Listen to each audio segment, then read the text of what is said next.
Et journaliste, auteur notamment de La France Orange Mécanique aux éditions Magnus ou encore de la trilogie Guérilla, toujours aux éditions Magnus. Pourquoi ce choix ce soir, mon cher Mathieu, d'avoir voulu inviter Laurent Oberton autour de ce plateau? Ouais, je crois qu'il s'impose parce que plusieurs diront, l'ayant lu, que Laurent Oberton fait partie de ceux qui ont vu venir la situation présente, qui ont vu venir les prochaines étapes, peut-être qui ont même imaginé ce qui pourrait suivre la situation actuelle qui est déjà assez tragique. Alors, Laurent Oberton, bonsoir. Bonsoir. Alors, question toute simple, je vous pose la question à laquelle je cherchais à répondre sans être certain de ma réponse.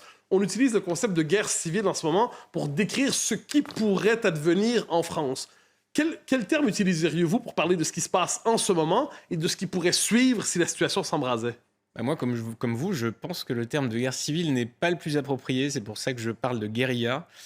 Parce qu'effectivement, il n'y a pas du tout deux camps distincts. Il y a le chaos plus ou moins désorganisé. C'est le bordel, c'est les gangs, c'est les bandes, c'est un peu chacun pour soi. C'est la gauche qui essaie d'en profiter, une certaine gauche qui essaie de mettre un petit peu d'huile là-dessus pour essayer de gratter quelques voix de manière, à mon avis, très, très audacieuse.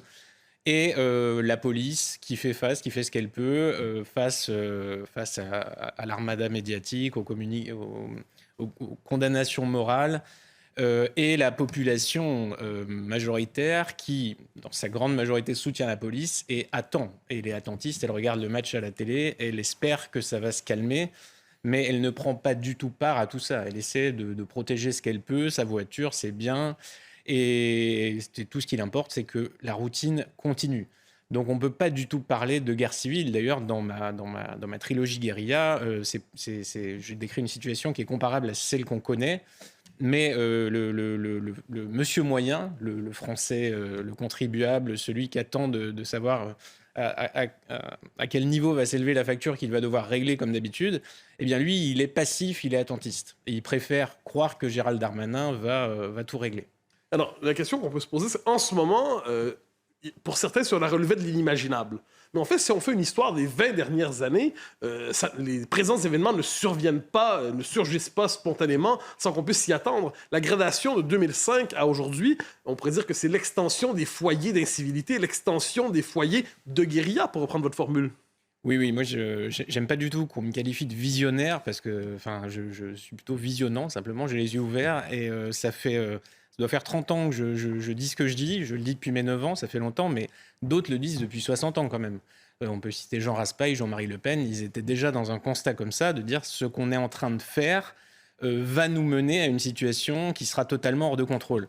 Et moi, j'ai écrit La France Orange Mécanique il y a 10 ans, c'était sous François Hollande. Depuis, les violences en personne sont en augmentation continue. Et on n'a jamais voulu prendre la mesure de ça. Quand je l'ai dit, j'ai dit, excusez-moi, il y a plus de 200 femmes qui sont violées par jour dans ce pays. Est-ce qu'on peut en parler? On m'a dit que j'étais d'extrême droite. Et on dit la même chose aujourd'hui quand vous parlez d'une gamine qui se fait massacrer. Si vous dites oui, quand même, c'est pas normal, il faut en parler. On va toujours vous renvoyer à ça, à l'extrémisme, aux accusations, à ce fameux chantage qui vous intime l'ordre de ne pas parler de ces problèmes. Et vogue la galère. Mais malheureusement, évidemment, de temps en temps, ça va éclater. Et quand on a comme ça sous le nez cette réalité, ce trop-plein de réalité qui explose, eh bien, les Français sont stupéfaits par ce qui se passe. Et nos gouvernants sont complètement dépassés. Alors, comment comprenez-vous le contraste entre ce qu'on pourrait appeler la fabrication du martyr? C'est-à-dire, bon, il y a le drame indéniable de la mort du jeune Yael, pardonnez-moi. Donc, sans le moindre doute, mais qui est traité par plusieurs. On voit des personnalités s'en mêler en disant ce qui se passe là, c'est tragique, ça engage l'ensemble de la nation. Et si on se reporte quelques semaines ou quelques mois auparavant avec la petite Lola, alors il y avait l'obligation de le penser comme un fait divers sans signification sociologique et politique. Comment comprenez-vous ce contraste des représentations? C'est une forme de stratégie, oui, de chantage de ceux qui bénéficient d'appui médiatique et qui ont ce réflexe indigné habituel, parce que c'est une réalité qu'ils ne veulent pas voir. Ils ne veulent surtout pas que les Français connaissent la réalité de l'insécurité de ce pays. Ils savent très bien que c'est pas du tout un cas isolé, que c'est au contraire très représentatif de ce qui se passe tous les jours. Et d'ailleurs, là, on parle beaucoup de ce qui se passe, de ces émeutes, de ces exactions. Mais ça se passe tous les jours en France depuis très longtemps et on refuse de le voir. Et c'est ça la réalité. Autrement dit, on braque une caméra sur une réalité qui existait de semblable manière, mais qu'on décidait de ne pas voir? Ah mais bien sûr, avant les émeutes, on était à plus de 120 agressions à l'arme blanche tous les jours en France. on a des centaines d'agressions sexuelles, de viols, de tentatives de viol. On a des milliers d'agressions physiques dites gratuites, vous savez, non crapuleuses. Et donc, évidemment, la réalité des chiffres est terrifiante. Et nous, ce qu'on essaie de faire avec les réseaux sociaux, c'est de dire attention, Annecy, des bébés poignardés dans les poussettes, peut-être il faudra en parler. Et on vous dit récupération, amalgame, extrême droite, heure sombre. Et là, le narratif change. Violence policière, etc., discrimination, racisme systémique, c'est un carburant idéologique majeur pour la gauche. Donc, évidemment, la récupération, les amalgames, tout est autorisé, recommandé et très fortement conseillé, on va dire. Arthur de Vatrigan. Qu'est-ce qui a changé depuis la France Orange Mécanique? Qu'est-ce qui a changé depuis les émeutes de 2005? Qu'est-ce qui a empiré? Et à quoi est-ce dû? Alors, il y a chaque année, je crois qu'on a battu l'année dernière le nombre de titres de séjour délivrés, le nombre de demandes d'asile octroyées. Je crois que les visas sont toujours à un niveau extraordinaire. Il y a cette immigration de quantité qui est complètement... Parler d'assimilation est un délire total parce qu'on est sur des chiffres qui sont vraiment énormes. On atteint...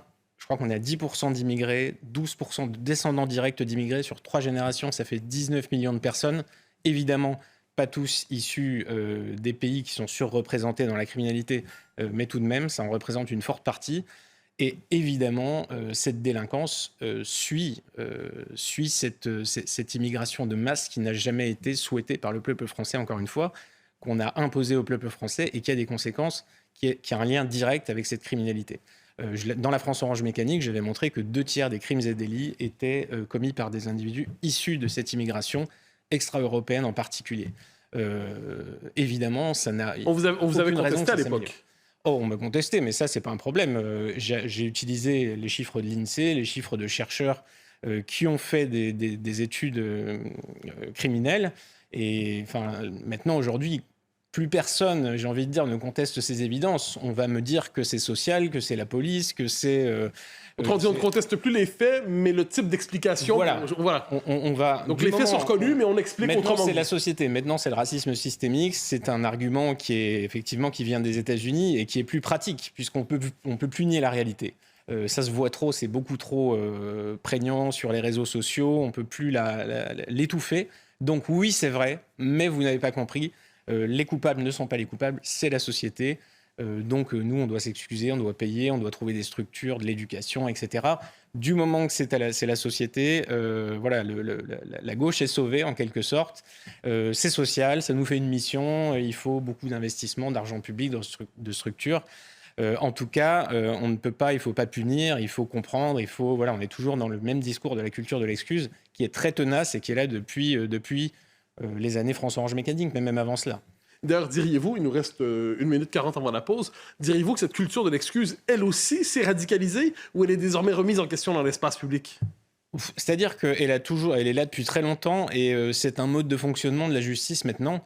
Prenez votre code pénal, vous allez assister à n'importe quelle audience et vous verrez que la loi est plus que pas appliquée. C'est-à-dire qu'on est énormément, les réquisitions du parquet vont être très inférieures à ce que prévoit le code pénal, quel que soit le type d'affaires, mais y compris dans les crimes de sang, dans les affaires très graves.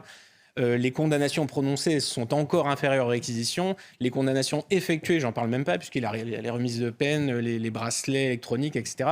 Donc il y a un sentiment d'impunité qui était déjà massif, qui là, avec les émeutes, s'est accru, mais de manière vertigineuse, puisque vous aurez peut-être 0,01% des types qui ont commis des exactions qui auront affaire à la justice. Donc c'est une catastrophe.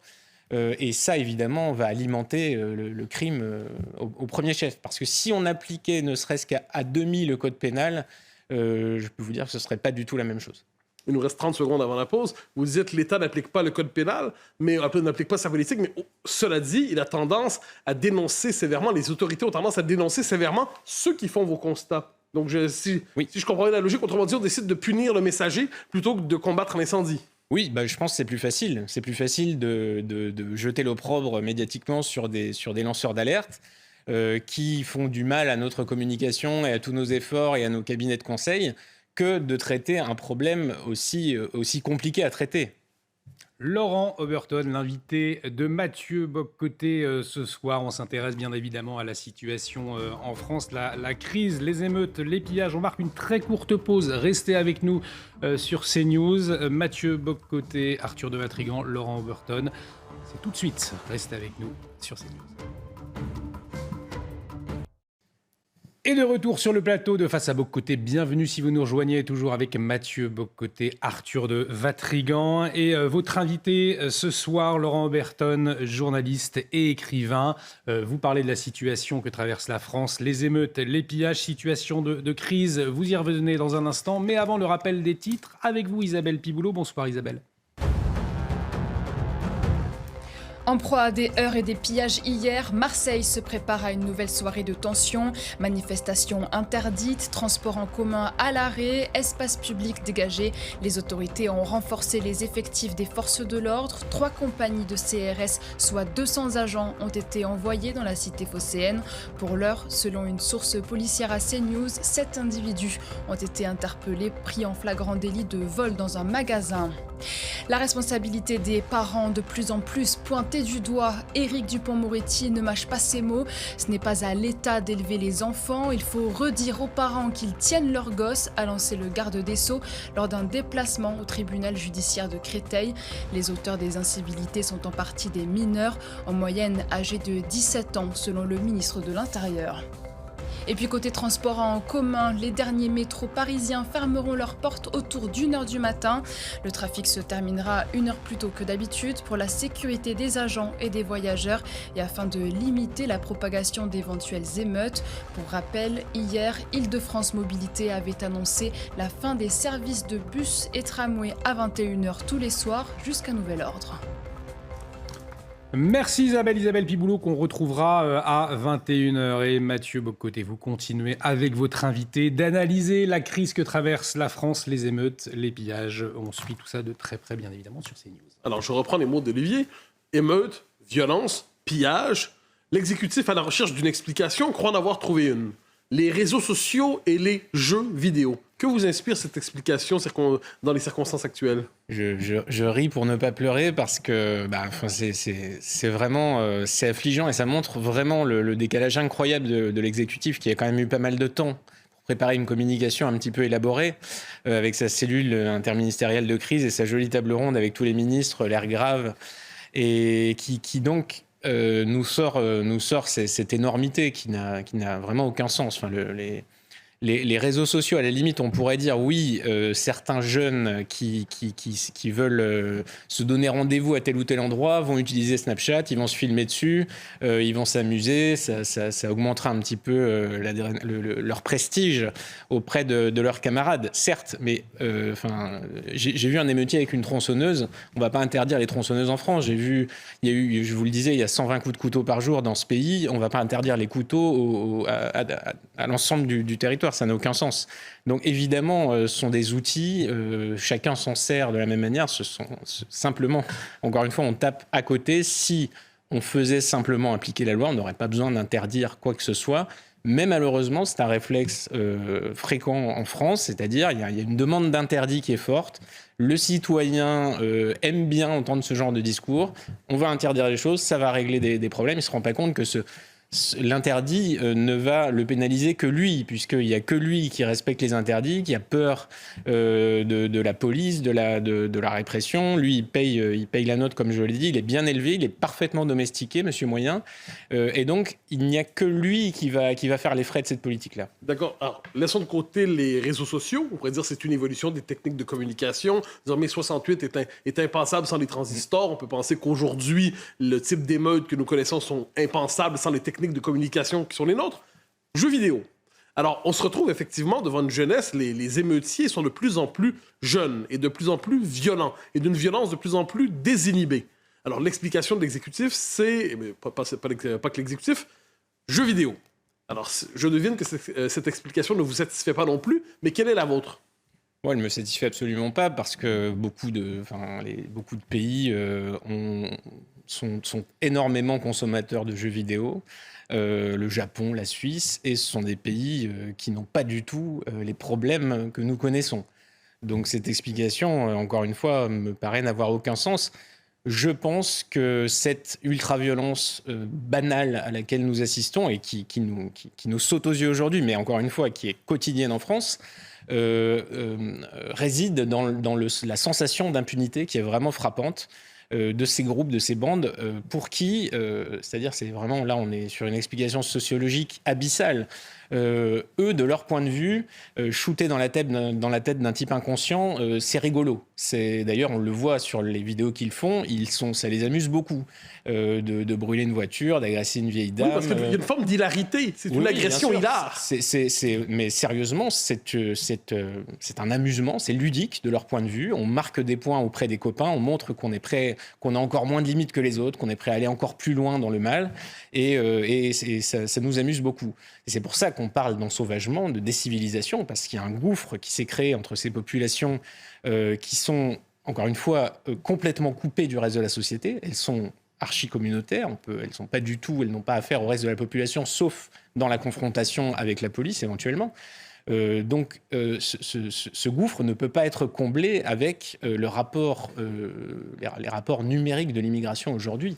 On ne parle pas de quelques individus, on a basculé dans complètement autre chose, on parle de territoires entiers avec des citoyens qui n'ont jamais affaire à la population majoritaire. Donc c'est ce que disait Gérard Collomb, on est peut-être même pas face à face, mais ce pays est en train de se fragmenter en une forme de balkanisation.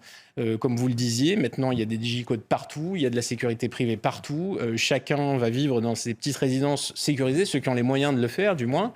Les frontières sont ouvertes, très bien, mais elles sont partout en réalité. Alors, on parle beaucoup, vous avez évoqué la communautarisation, donc une volonté de vivre à l'écart, ce que certains ont appelé le séparatisme. Et ça correspond à la réalité, on reviendra sur ça. Mais est-ce qu'il n'y a pas aussi une dimension de conquête de territoire chez ces jeunes, chez ces voyous, qui veulent affirmer que désormais ils font la loi? Je ne dis pas que c'est théoriquement conçu, je ne dis pas que c'est pensé, je ne dis pas que c'est intellectuellement réfléchi, mais une forme d'instinct de conquête chez certains des plus jeunes ou d'autres qui disent désormais c'est nous qui faisons la loi ici. Est-ce que cette dimension presque vitale ou vitaliste est aussi présente selon vous?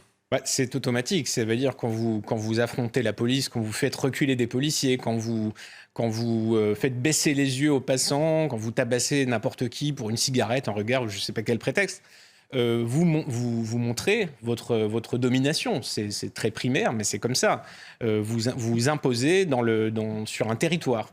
Et évidemment, comme je le disais, monsieur moyen qui paye ses factures, qui a sa voiture stationnée devant chez lui, eh bien, dès qu'il peut, il va fuir de telles zones. Malheureusement, ça le rattrapera toujours. Mais en attendant, eh bien, des enclaves se créent de plus en plus grandes, de plus en plus compliquées à accéder pour la police, pour les services et pour tout ce qui va avec. Donc le problème s'aggrave. Alors, vous parlez d'enclaves. On parle aussi, je l'ai dit, de le fait que certaines bandes décident d'imposer une violence, une souveraineté nouvelle, pourrait-on dire, dans certaines parties du territoire, dans les métropoles. Dans les premiers jours, enfin, le lendemain, on se souvient au moment de la Marche blanche. Évidemment, il y avait la douleur de la mère, que l'on peut parfaitement comprendre. Il y avait la douleur de plusieurs de la communauté. Mais rappelez-vous, il y avait aussi certaines figures indigénistes qui étaient là et qui cherchaient à encadrer l'expression de l'émotion, à encadrer l'expression du sentiment d'indignation, de colère. Est-ce que pour vous, dans cette violence en ce moment, il y a une dimension explicitement politique, consciemment politique, ou est-ce que la dimension politique est indirecte? Alors, je pense que pour les émeutiers, il n'y a pas cette dimension-là. Le marketing indigéniste et la gauche type France Insoumise espèrent, au moins sur le papier, transformer cette colère en une révolution. Enfin, c'est même pas une colère.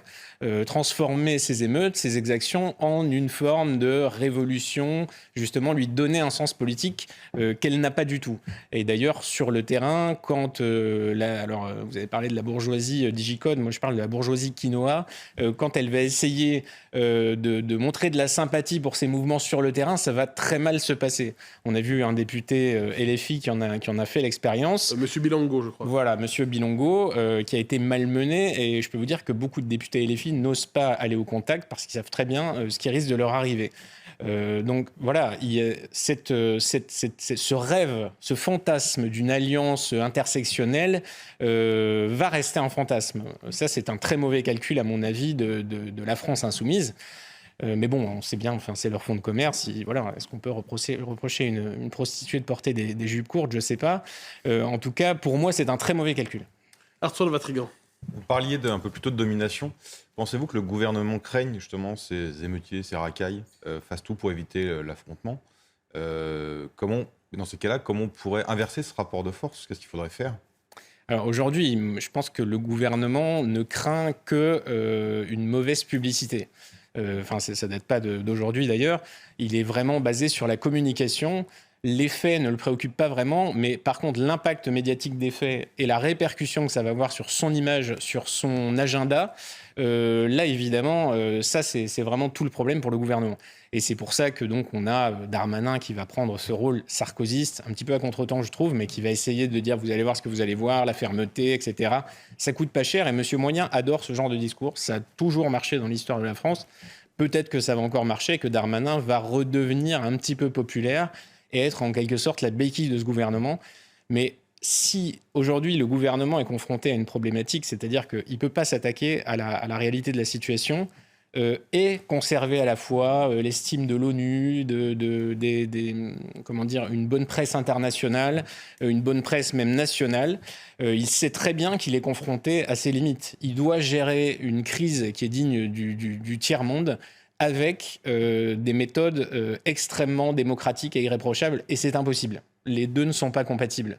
C'est-à-dire, soit il veut régler réellement la crise et il va être obligé de prendre des mesures radicales, et il va donc se mettre à dos le progressisme mondial. Sinon, eh bien, il va faire comme il va faire d'ailleurs, de la communication en disant on va prendre des mesures, on va mettre des moyens, on va tout reconstruire, la République, voilà, le vivre ensemble, etc. Et ça va continuer comme ça jusqu'à la prochaine. Et nous allons revenir sur la question de ce que vous appelez les mesures radicales qui pourraient être nécessaires. Mais une étape avant, normalement, lorsqu'on parle de ces questions, il est d'usage d'être sévère envers la gauche. Vous l'êtes. Il est d'usage d'être sévère envers le gouvernement. Vous l'êtes. Il est d'usage d'être sévère envers les émeutiers. Évidemment, vous l'êtes. Mais vous ajoutez une catégorie, une case de plus à la sévérité, ce que vous appelez Monsieur Moyen. Alors, c'est un terme qui revient souvent chez vous. Qui appelez-vous ou qu'appelez-vous Monsieur Moyen? Et que lui reprochez-vous? Parce qu'on comprend que vous n'êtes pas particulièrement tendre à son endroit. Alors, M. Moyen, est-ce le commun des mortels? C'est le prototype de la majorité silencieuse. C'est-à-dire, M. Moyen, il est devant sa télé, il regarde les JT des grandes chaînes, il soutient sa police, il paye ses impôts, il paye ses factures, il travaille, etc. Pour l'instant, ce sont plutôt des comportements civilisés, des comportements qui relèvent d'une bonne morale civique. Mais M. Moyen est très civilisé, il est parfaitement socialisé, il ne comprend pas ce qui se passe, il pense qu'il faudrait de la fermeté, de l'autorité, il faudrait plus d'État, etc. Et il attend. Et il pense que l'État, la politique, à laquelle il a à peu près tout délégué, doit assurer sa sécurité, doit du matin au soir gérer sa vie, et surtout que lui ne se mouille pas les mains, n'est pas à prendre ses responsabilités, et il veut croire en ce maître tout-puissant en quelque sorte pour ramener l'ordre. Et ça lui va très bien, et ça l'empêche, la responsabilité qu'il va mettre exclusivement sur l'État, de se poser la question de ses propres responsabilités. Quelles sont ses responsabilités d'avoir laissé faire cette situation, d'avoir été aussi peu sévère à l'endroit de ceux qui nous gouvernent et qui échouent depuis très longtemps, et d'attendre et de croire en quelque sorte à un miracle, à ce que M. Darmanin se révèle un super président et fasse ce que tous les autres avant lui n'ont pas fait. Il vit dans une fiction et il ne veut pas voir en face la réalité. M. Moyen, pour l'instant, c'est ce que je lui reproche. Alors, il y a deux choses. Vous lui reprochez d'avoir tout délégué, en fait, de faire confiance exagérément à l'État, je comprends. Oui. Mais quand vous dites qu'il a délégué toutes les responsabilités à l'État, si je comprends bien votre logique, mais vous me corrigez si je l'ai mal compris, vous dites finalement celui que vous appelez M. Moyen devrait réclamer le droit de se faire justice lui-même, j'essaie de voir, de réclamer l'autodéfense. Si je comprends bien votre logique, que devrait faire M. Moyen pour finalement ne pas être simplement le jouet du pouvoir? Le gros problème de sa situation, on le voit actuellement, c'est-à-dire qu'il attend, il a absolument confié à l'État le monopole donc de sa défense et de sa sécurité. Donc quand sa voiture n'est-ce pas le propre de toutes les sociétés démocratiques? Bien sûr, mais justement, la société qui a des règles démocratiques a évolué en profondeur. Et maintenant, il est confronté à des situations qui mettent en péril sa vie, très clairement. Et il attend toujours que la police réponde. Et là, on a vu, durant ces émeutes, que des gens paniquaient parce qu'ils étaient chez eux, que ça cramait dans la rue, qu'on essayait d'entrer, et que la police ne répondait plus. Et ils se rendent compte que cet État à qui ils ont confié le monopole de la justice, du maintien de l'ordre, etc., est complètement défaillant. C'est une faillite absolument lourde que la loi n'est plus appliquée, que la loi, encore une fois, qui est l'expression de la volonté générale, qui est vraiment l'unité de base de l'ordre démocratique, n'est plus appliquée à partir du moment où ce maître est son seul protecteur et que ce maître est très jaloux de ce monopole. C'est-à-dire que si lui, monsieur Moyen, on l'a vu, on a vu un monsieur excédé qui a voulu menacer d'une arme les émeutiers, lui, il a été embarqué. Et lui, il peut prendre très cher parce que c'est pas normal de se suppléer à l'État. Mais l'État est défaillant. Donc là, il faut qu'il se rende compte, monsieur Moyen, que cet État, il doit le juger beaucoup plus sévèrement que ce qu'il a bien fait, que ce qu'il a bien voulu faire jusqu'à maintenant. Alors, j'enromps un peu votre propos. Il y a monsieur Moyen, mais il y a madame Moyenne, si je peux me permettre. De plus en plus, on le note, les femmes, il y a plusieurs reportages ont été faits sur ça, décident de s'inscrire à des cours d'autodéfense, que ce soit la boxe, les arts martiaux. Ils ont une petite bonbonne de poivre pour être capable de poivre de Cayenne pour se protéger. Est-ce que les femmes, aujourd'hui, seraient les premières, dans le portrait que vous faites de la société majoritaire, à avoir intériorisé cette idée qu'on ne peut plus faire confiance aux autorités et dès lors à avoir intégré cette logique de l'autodéfense, si je vous comprends bien? Elles se sentent encore plus menacées parce qu'elles savent très bien qu'elles représentent des proies faciles, en quelque sorte. Et donc certaines vont soit adopter, comme vous le disiez, des vêtements amples, peut-être même se convertir, ça arrive, pour ne pas avoir de problème. Dans certains quartiers, on en est là. Et vont prendre des cours d'autodéfense, avoir des armes pour essayer, en tout cas, d'intimider leurs agresseurs. Évidemment, ça ne suffira pas. C'est malheureusement perdu d'avance pour elles. Donc, évidemment, il y a une crainte qui est énorme. Et la seule expression de cette crainte peut être politique aujourd'hui, puisque c'est ça, on a confiance en ce jeu électoral. On se dit que si on vote, peut-être ça va, mais monsieur Moyen est extrêmement conditionné. On lui dit depuis des années et des années et des années que s'il vote mal, il aura la guerre civile. Il ne voit pas qu'elle est déjà là. Il va encore espérer que quelqu'un de présentable, entre guillemets, va encore régler la situation. Et ça dure depuis très longtemps. Et évidemment, ça ne contribue pas à résoudre les problèmes. Arthur de Vatrigan. Nous sommes ce soir, là, on va arriver à la 3e nuit, a priori, d'émeutes. Vous avez écrit, vous, un scénario dans Guérilla. Peut-être le rappeler aux téléspectateurs lequel est. Et quels sont les autres scénarios possibles? Qu'est-ce qui peut se passer demain ou après-demain? Je sais pas, là, par exemple, on parle toujours de nuit. Est-ce qu'ils peuvent attaquer le jour? Ou alors non, c'est que la Francis lève tôt qui est debout à cette heure-ci. Quels sont les scénarios possibles qui peuvent nous tomber dessus d'ici lundi ou mardi? Alors, c'est très difficile à faire de la prospection. On a l'impression que ça se joue selon le sentiment d'impunité. Là, il y a eu beaucoup d'interpellations. S'il y a quelques petites condamnations qui tombent, peut-être que ça peut calmer certains. Peut-être qu'au contraire, le mouvement va s'amplifier, puisque maintenant, j'ai vu qu'il y avait des appels de certains syndicats, de certaines organisations d'ultra-gauche, de Black Bloc, etc., pour essayer de leur côté de se greffer au chaos. Les renseignements sont très inquiets à ce sujet, d'ailleurs, se disent que peut-être s'il y a une organisation, pas des émeutiers, là, pour le coup, l'organisation politique des émeutiers n'est pas imaginée pour l'instant, mais que si derrière la gauche activiste s'organise, ça pourrait vraiment compliquer les choses.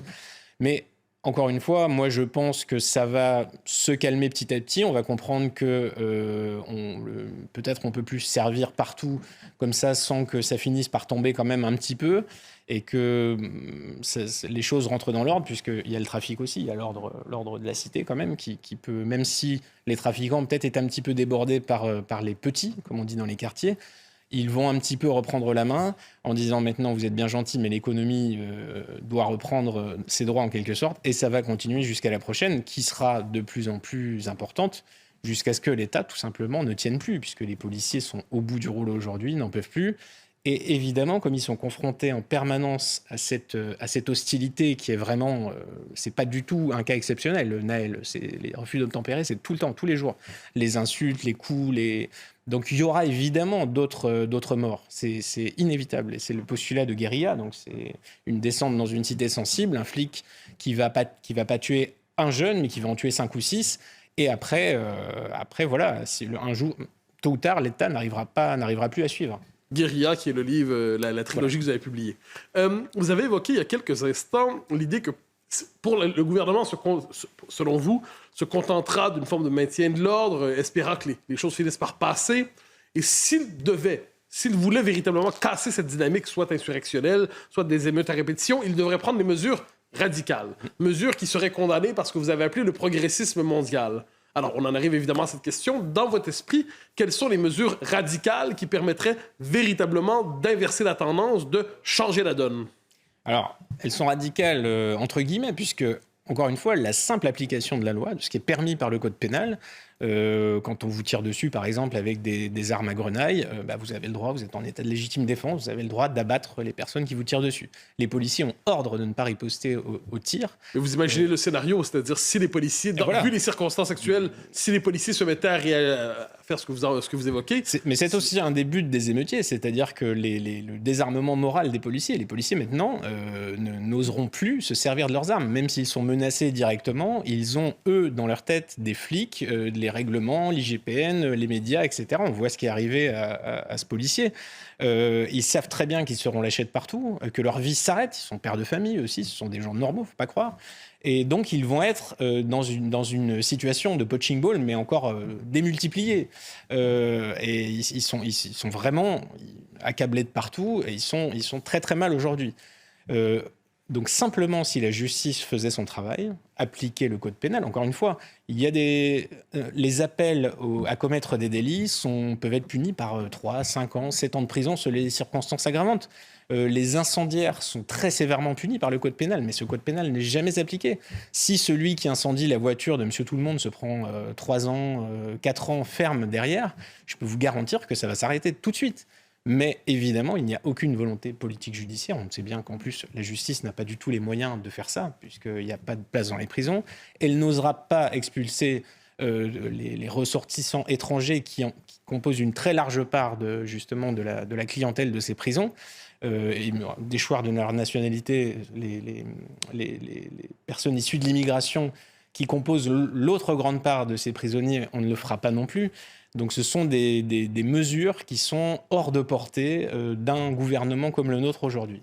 Des mesures qui vous semblent inimaginables, mais qui vous semblent nécessaires. Qui sont extrêmement simples, qui sont légales et qui sont évidemment nécessaires et qui mettraient un terme vraiment très rapide à tout ça, et pas seulement aux émeutes qu'on vit actuellement, mais à aussi ce qui est en train de se passer chaque jour. Alors, je reviens à un des scénarios que vous avez évoqués, c'est-à-dire les policiers qui auraient le droit de riposter avec leurs armes lorsqu'ils sont attaqués à coups de mortier. Vous faites la liste des armes possibles. Vous voyez quand même, d'ailleurs, non seulement vous voyez le scénario, mais vous avez écrit 3 livres sur cette question, guérilla. Il y a quelque chose d'inimaginable dans le scénario que vous présentez. C'est-à-dire, si une telle violence dans un tel scénario peut engranger une situation, celle-là véritablement, sinon de guerre civile, mais en fait de guérilla généralisée sur l'ensemble du territoire national. Le monopole de la violence légitime concédé à l'État vient avec un usage que l'on dit pondéré et raisonnable de cette violence. Mais là, le gros problème, c'est que le monopole de la violence légitime, on l'abandonne à la rue quand c'est comme ça. Les policiers ont vraiment cet ordre. Arrêtez les poursuites, arrêtez les opérations, ne ripostez pas, dégagez le terrain quand ça tourne mal. Si c'était déjà des ordres, ça datait de Villiers-le-Bel ou même de 2005, des ordres avaient été donnés, même en cas de tir, si vous essuyez des tirs, des grenades, des plombs, machin, vous ne ripostez pas. Il ne faut pas ajouter à la bavure. Donc on abandonne... Donc les territoires sont concédés, en fait. Les territoires sont concédés à ceux qui osent tirer, qui sont les dealers, qui sont les bandits, qui sont les trafiquants, qui sont les voyous. En espérant que c'est temporaire, on abandonne le monopole de la violence légitime à la rue. Et on espère que ça va se calmer un petit peu tout seul, qu'on va reprendre le contrôle petit à petit. Mais ce calcul, encore une fois, favorise de telles explosions urbaines. Si celui qui prend de tels risques sait qu'il s'expose à quelque chose de sérieux, je ne dis pas forcément par rapport à la police, mais même par rapport à la justice, il n'agira pas du tout de la même façon. Là, si on voit ces scènes de pillage, de types qui prennent même pas la peine de se couvrir le visage pour dévaliser et casser, s'il risquait un minimum, il ne s'amuserait pas autant, ça c'est très clair. Arthur de Vatrigan. Vous parlez tout à l'heure, un peu plus tôt, des renseignements qui craignent. Vous avez dit l'arrivée de milices d'extrême gauche, Black Bloc. Comment ça fonctionnerait? Parce qu'il ne peut pas y avoir, je suppose, d'alliance entre les racailles, l'extrême gauche. Qu'est-ce qu'ils craignent et ça va se matérialiser comment? Alors, c'est-à-dire, encore une fois, l'alliance intersectionnelle n'aura pas lieu, oui, ça c'est très clair. C'est-à-dire que les activistes de gauche en rêve. Ils ont tenté de le faire à 2 ou 3 reprises, ça s'est très mal passé. Donc, Vous pensez à quoi en disant ça? Il y a eu pas mal de mouvements comme ça où ils ont tenté de se joindre aux émeutiers lors de certaines crises sociales, etc., en espérant fraterniser, et ça s'est très mal fini. Ils ont été évidemment pris à partie, enfin voilà, et ils seront les premières victimes de l'enthousiasme des émeutiers, qui est assez indistinct. Ils ne visent pas spécifiquement les symboles du pouvoir, ça c'est faux. Ils visent vraiment tout et n'importe quoi. Ils brûlent des librairies, etc. Mais ils ne savent même pas exactement ce que c'est au départ, une librairie. Et toutes les victimes sont bonnes du moment qu'elles ne font pas partie de leur groupe. Ça c'est la seule chose qui est taboue. Mais donc il n'y aura pas d'alliance, mais dans les circonstances, on voit, on l'a vu dans certaines grandes villes, à Strasbourg par exemple, une certaine jeunesse de gauche bourgeoise qui se donne un petit frisson, qui se dit qu'il y a le petit côté nihiliste, la société est injuste, elle mérite d'être détruite, voilà, on en profite, on va lancer des cailloux sur une banque. Et cette convergence rend encore la situation plus compliquée pour les policiers. En fait, ça va les monopoliser et donc Exactement. Le danger est là, quoi. Ça commence à faire beaucoup et comme on voit, voilà, on parle quand même de milliers de personnes là pour ces émeutes. Si à chaque fois on augmente le nombre d'émeutiers, les policiers sont clairement numériquement débordés. Et on revient à la question de la violence. Et là, donc, vous évoquez 2 types de violences distinctes. Il y a la violence des antifas, qui est une violence ciblée, une violence politique, pensée, organisée. Et la violence des émeutiers, vous me direz si j'ai le bon terme dans votre esprit, vous présentez cela davantage comme une violence sauvage ou presque une violence nihiliste, une violence qui s'accomplit dans l'hypnose de détruire. Est-ce que vous décrivez quelque chose qui ressemble à ça?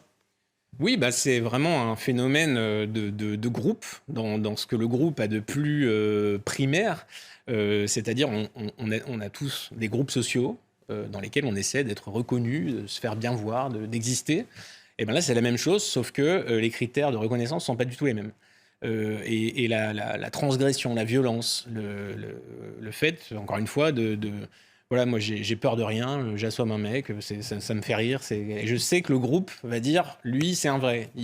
Voilà, il a un beau palmarès judiciaire. Est-ce qu'on préfère le lien entre ça et le fameux refus d'obtempérer? C'est-à-dire, désormais, c'est presque un rituel d'initiation civique ou anti-civique que de ne pas accepter le refus d'obtempérer pour prouver qu'on appartient à l'ordre de la cité plutôt qu'à l'ordre politique. Celui qui va se soumettre sans discuter à la police, c'est une baltringue, c'est le pire qu'on peut imaginer. Donc évidemment, il faut qu'il ait un peu de panache, il faut qu'il montre qu'il existe. Et oui, c'est parfaitement puéril, mais c'est ce jeu permanent entre la police et entre cette jeunesse.